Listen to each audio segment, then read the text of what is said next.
What's going on, guys? Thanks for tuning in today. Listen, have you ever packed out your bug out bag, looked at it and thought, you know what, I'm feeling really squared away, but I got this nagging thing in my head that I feel like I'm missing something.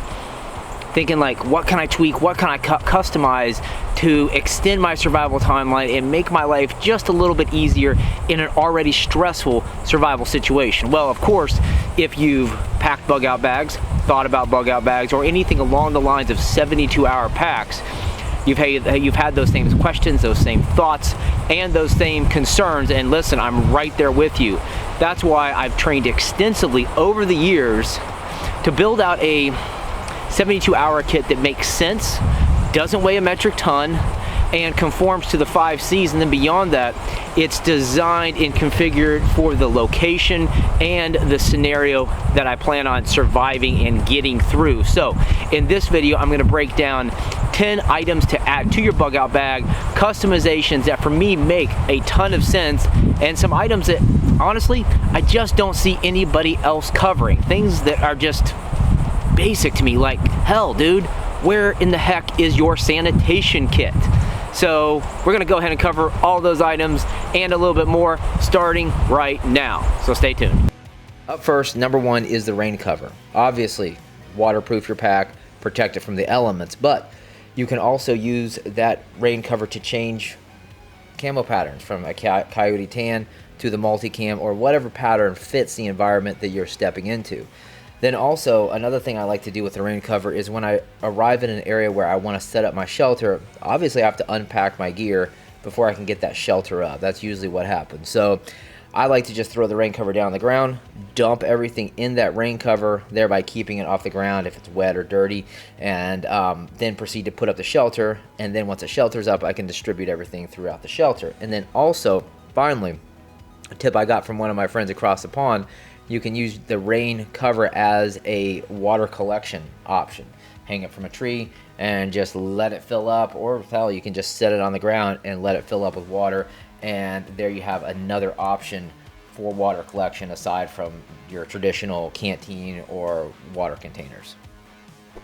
Up next is the portable USB power bank. This one is really cool because it has two different options for charging. It has this solar panel that you see here, and then it also has a traditional option for plugging into DC power. It is waterproof, shockproof, dustproof, very durable, rugged design with dual USB ports on each side, and it also has a flashlight built into it. So this is a concept I really like to continue to reiterate and push, is putting items in your bug out bag, in your 72-hour gear that serve more than one purpose. So just like with the rain cover, it's a multi-purpose item. The same thing with the portable USB power bank. And this one is made by Rab Power. Yeah, it's a little bulky, but I can just hang this off my pack if I want and let it charge on a nice sunny day, or I can stick it inside the pack, whatever. There's lots of different options with this power bank. And, you know, I mean, for the love of God, you got to keep your devices charged up. It's vital in a survival situation. No sarcasm there at all. Number 3, the Paracord Spool. This keeps your paracord organized, number 1, because, you know, it can basically turn into a tangled mess that you have to deal with, and that is just kind of annoying and it sucks. This Paracord Spool also has an integrated cutting edge and also a clip for a small Bic lighter, which you can use to clean up those ends after you cut them. So with this, you can put about 30 feet, maybe a little bit more on there without it getting super bulky, and that's more than enough paracord to set up a shelter and just do the basic things that you need paracord for. The cordage that I have right here is Titan Survivor cord, which is pretty sweet. It has a built-in snare wire, paracord strands, some tinder, like jute twine, and I believe one other type of strand in there. So multifunctional once again. Number 4, socks and underwear. This is common sense. You want to keep your feet dry and happy. And also, it's a good idea to change your underwear, right? This is basically a way to stay clean and keep that morale up, especially in the summer. It is so hot and so stifling and so sweaty that if you're out in the field for a couple days, or hell, if you're just crashing in a hotel or your friend's house, it's nice to change your socks and underwear, okay? Let's not be a complete freaking savage. The other one item to mention here is I like to store this in a waterproof bag, because what's the point of having socks and underwear if they're soaking wet? Number 5, a medical handbook, because this might shock you guys, but I am not a doctor, I'm not a registered nurse, I'm not an EMT. I literally basically know zero good information about medical care and have no real world experience aside from putting on band-aids and taking care of small cuts and small bleeders like that, and then of course all the insect bites and things like this. But this little handbook is nice. It's small, it's easy to read, it has a lot of nice pictures, and it just makes sense to have something like this on you, especially if you're not a medical professional like myself. Number 6, a face mask. This is multifunctional. Once again, obviously straight off the bat, you can use it to conceal your face and help blend in more with the environment that you're in, such as the forest. Other uses also include covering your head at night, so those little no-see-ums that go and feel like they're drilling into your ear, they can't get through, and you can just, put this over your head, wrap up super tight, and get a good night's sleep without getting eaten alive. And then also another option for the face mask is as a pre-stage water filter. So you can just basically wrap this around your canteen, pour in that dirty water, and the face mask is going to filter out all that pond scum and debris, and then leave the remnants in your canteen as nice, clean, debris-free water that then you can run through a water filter and then have great, purified drinking water, and all the debris is left on the outside because you don't want your filter getting clogged up with debris. So this is a great way to get that done. And then also, hell, you can dip this in a creek, wrap it around your head, wrap it around your neck for a little bit of a cooling effect. Lots of different options for the face mask. I like to have this in my bag plus the shebog, so got a couple different options. Number 7, the pocket chainsaw. Now, this little thing is highly effective. I mean, look at it. It just burns through this tree in no time flat. It is a little louder than your traditional folding saw, but I like to have this as a backup to my Silky Pocket Boy or Silky Big Boy. It's small, compact, it works, and it's a very rugged design. These handles are riveted to the chain, so it's not like your traditional SAS Special Forces wire saw that literally breaks the first time you look at it. Number 8, an external hard drive. Backing up your data is important. We live in 2019 and much of our life is in the digital realm. So I use this 500 gig external SSD drive to store pictures, videos, important documents such as, the marriage certificate, birth certificates, passports, driver's license, all that kind of good stuff. These drives are super small.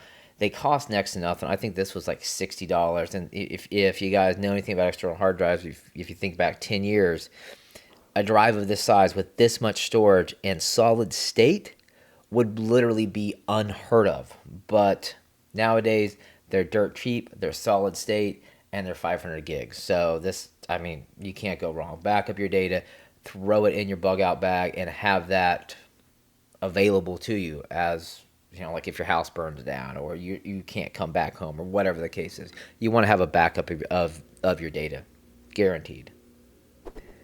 Number 9, a sanitation kit, because staying clean is important, not only to maintaining morale and sticking with your traditional schedule of staying clean, brushing your teeth, washing your face, all that good stuff, but also out in the field you can get small cuts and scrapes. It can turn into big issues if dirt gets in them. So this little kit has all the basics plus a micro towel, and it just gives me an option to stay clean out here, because you can get dirty really quick. You're cutting down pine trees, you're getting pine sap on yourself, you're getting dirt underneath your fingernails, you're sweaty, you're exerting yourself, and it's nice to be able to change your clothes and stay clean out here and get washed up. And that goes for whether you had to, on some edge case, bug out to the woods for 3 days or crash at your mom's house. Whatever the case is, staying clean is absolutely critical, at least for me. And unfortunately, I see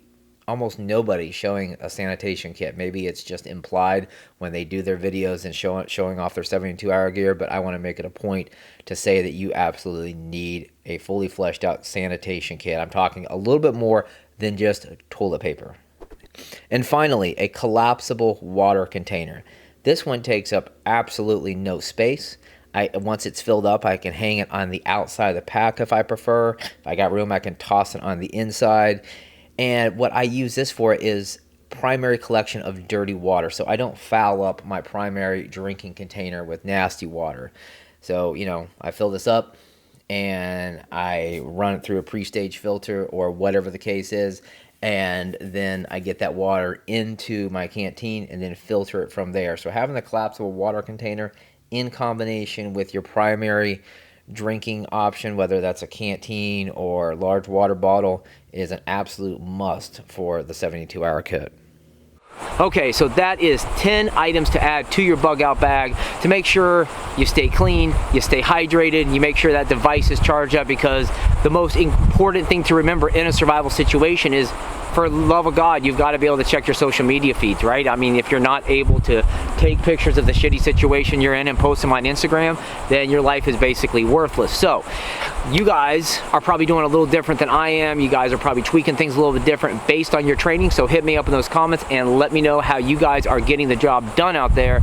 And a couple bonus items that I like to have. One is not an essential, but more of a nice to have, but I rely on it a lot, are Ranger beads. These are very easy to use and highly effective for tracking how far you travel. And this is very important if you're in an area that you're not familiar with. You need to know how far you're traveling so you don't go too far and then you can't find your way back. So Ranger beads, super effective. I'll post a link down there in the description to basic instructions on how to use them. And then also, this is not really an option, is not really a nice to have thing in your 72-hour kit, and that is a stainless steel canteen and canteen cup. I see a lot of people rolling with the plastic canteens and the integrated water bottles with the filters.